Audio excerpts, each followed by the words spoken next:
dude's left the game so early on he even managed to get Kuro's gender wrong. I hope he's managed to survive all the first-degree felonies he must have received for assuming someone's gender. Greetings, comrades. Today, we are here to revisit and analyze some of the atrocities called reviews that were published by those who live off writing misguided takes on games. Being a journalist is not an easy job. In the world of game reviews, the first post gets the clicks, the last gets the truth. Meaning, if the product is a game with 150 hours of content, 5 endings and many missable side quests, the most successful journalist will be the one to play the game for half an hour. What the fuck was that?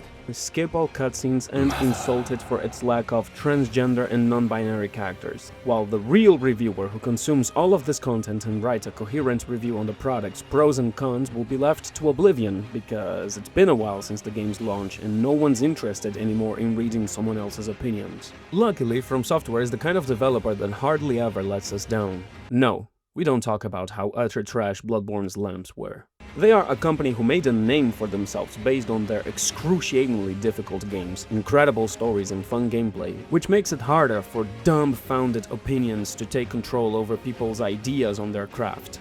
Up until the arrival of Sekiro, for every delivery of theirs, there was a way to circumvent tough spots, be it using a busted build or summoning a player to help you, with Elden Ring being the most accessible game of theirs at the moment. Do you want to know why? Because they caught a lot of flack due to Sekiro's supposedly ungodly difficult with no co-op and no builds. Basically, according to journalists, Sekiro was an inhuman game made for all of those goblins who gatekeep at the community, saying that if you don't finish the game without crutches, you're not enjoying it to its fullest. Let's have a look at some of those opinions. Slant magazine gave Sekiro a 4 out of 10 on Metacritic. Do you want to know what a 4 out of 10 game looks like? Is Sekiro even close to being a snooze fest? You can drop as many sleeping pots on me, baby, but I ain't falling asleep while playing that gem. Sekiro's draining boss fights not only seem to contradict the idea of the player feeling like a furtive ninja, but also highlight the contrived lengths that Fromsoftware has gone to in order to satisfy players' thirst for difficulty. Let's allow the comments on the post itself represent my opinion.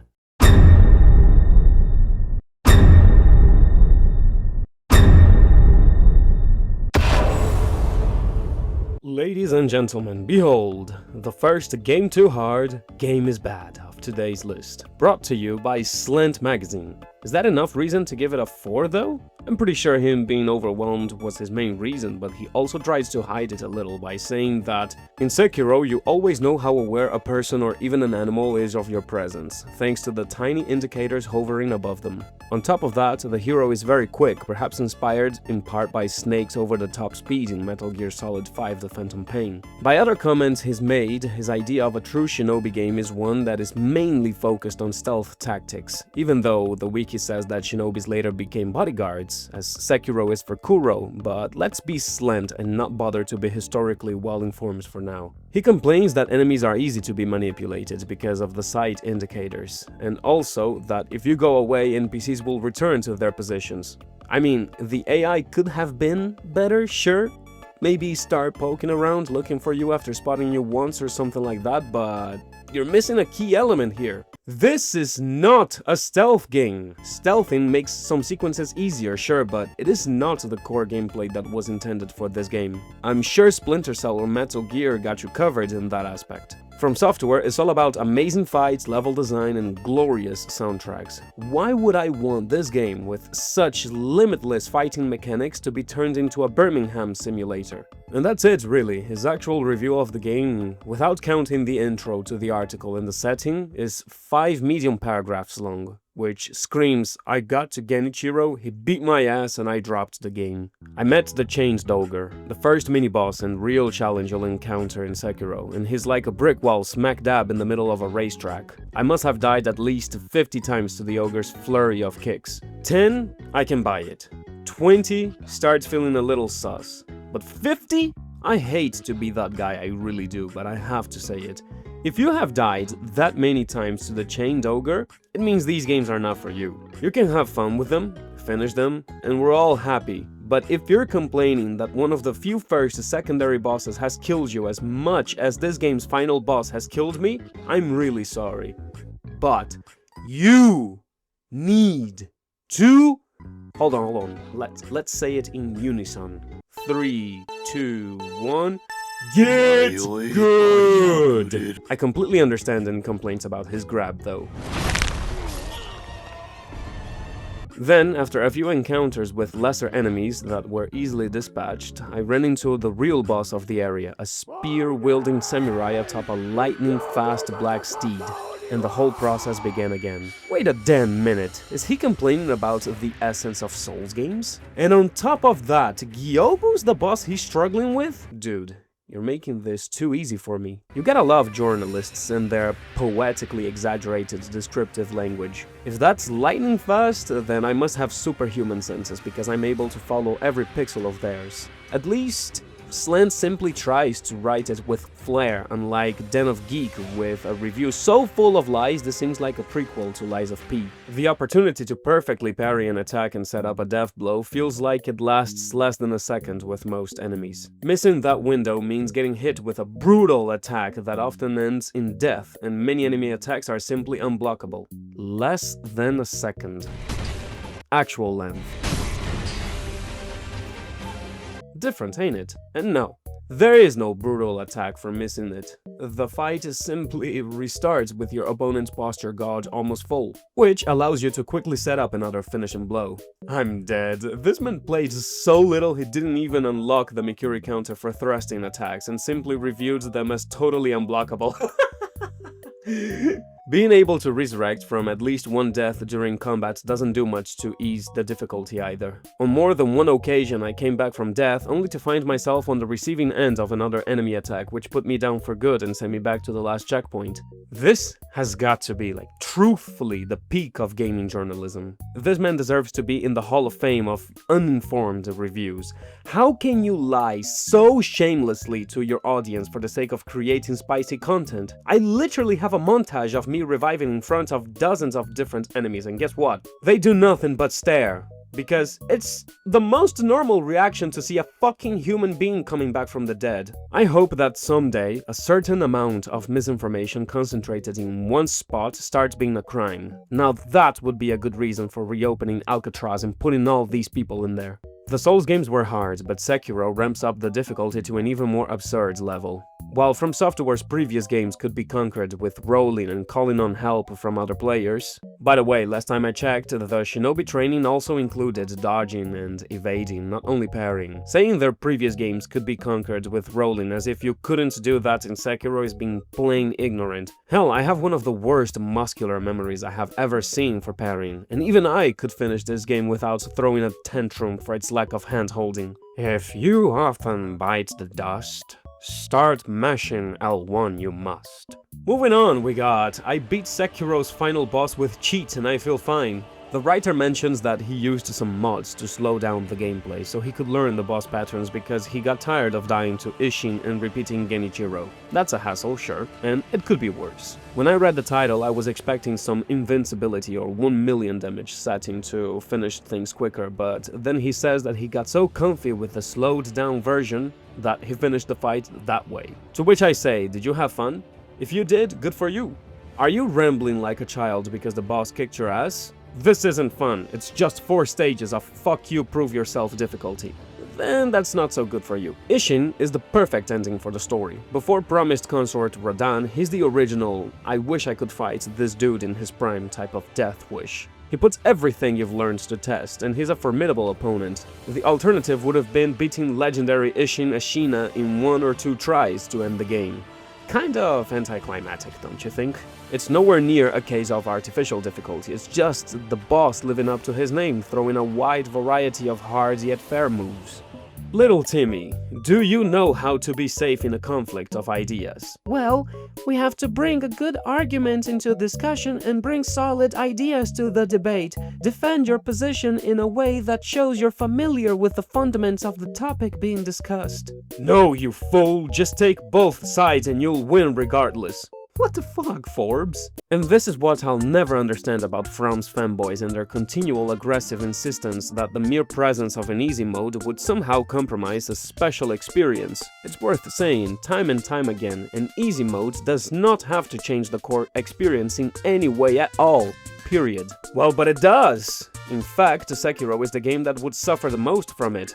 Have you ever talked to your friends about bosses that have given you trouble? In Dark Souls and Elden Ring, the answers can vary a lot because there are many different playstyles and builds. I know some people who struggled with Relana, but I didn't. I struggled with Mesmer, but my buddy defeated him on his 10th try. Sekiro is different in that aspect, since there are no builds, no stats, no armor, no weapon variety, and the playstyles are much more linear, which is something that can affect replayability, but that's a talk for another day. Here, we are discussing how an easy mode would create disarray in the community, because how can I explain to you the difficulty of the Demon of Hatred if you had an easier time than Genichiro cutting our arm in our first run? That's the first thing, huge disagreements of difficulty inside of the community, which is something that's been happening in Elden Ring due to the Mimic. Secondly, the difficulty in these games is not there for the sake of creating a hard game. Sekiro is a game about emotional and mechanical tension. The wolf is an honored shinobi who has to surpass his limits to make up for not being able to protect his master. How can the game transmit this sensation to us if we can just breeze through it?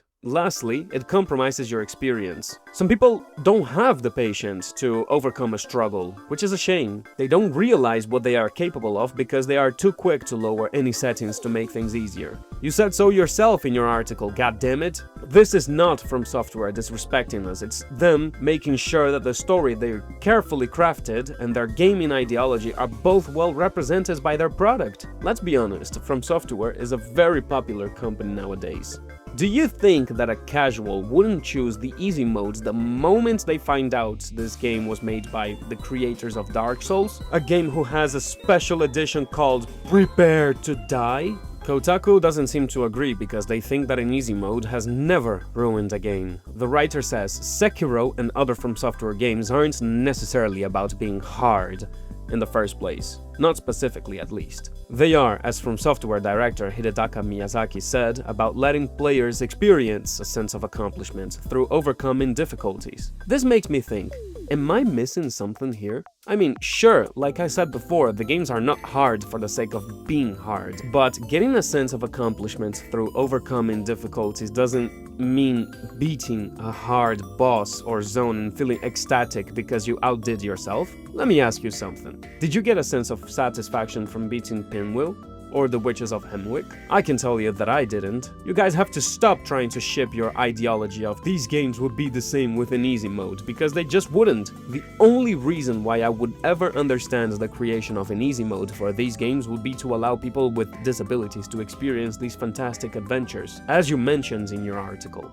Remember the man that died a gazillion times to the Chained Ogre? Well, here's his brother. Review Geek. Why all of a sudden the Chained Ogre is such a huge deal? I hate the typical douchebag that says, "That shit was easy, cuh," when talking about pre-nerf concert Radahn. And I don't want to sound like that. But the Chained Ogre? Seriously? Some of the bosses feel completely overpowered too, with one Chained Ogre mini-boss early on ultimately proving to be the catalyst for a lot of the issues felt later on.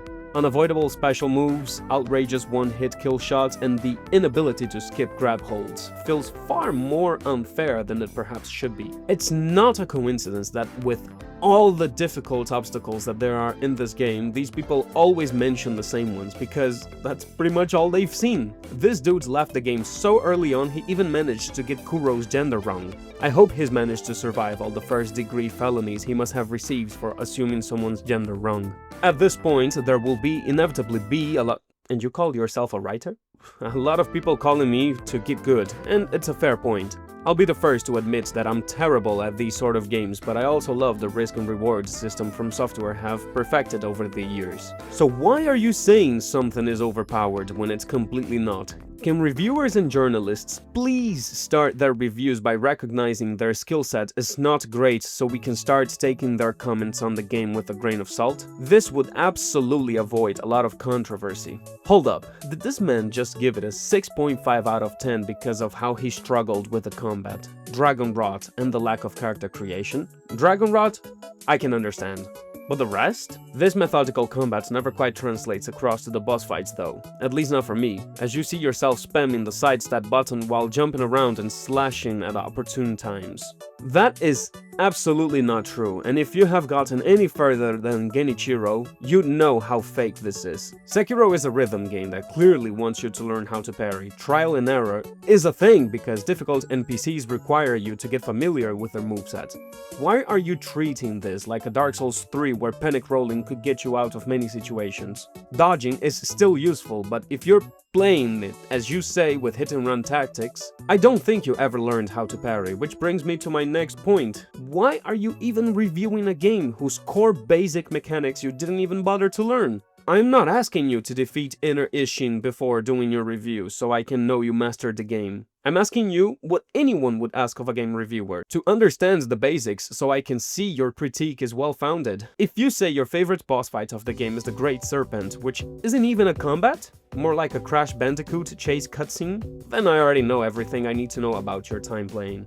Comrades, I am sorry, but if I continue reading more of these, my veins will explode and I'll burst more blood than there is in a playthrough of Bloodborne. Like I've said in the past, finding a trustworthy reviewer is tough. That is why the best reviewer is yourself. Watch videos, contrast information, find out who's the developer, do anything but listening to the people I've read in this video. If you like this kind of content, make sure to support the video with a like and a subscribe, so I can see that you want to see more of me bashing my head against these so-called gaming journalists.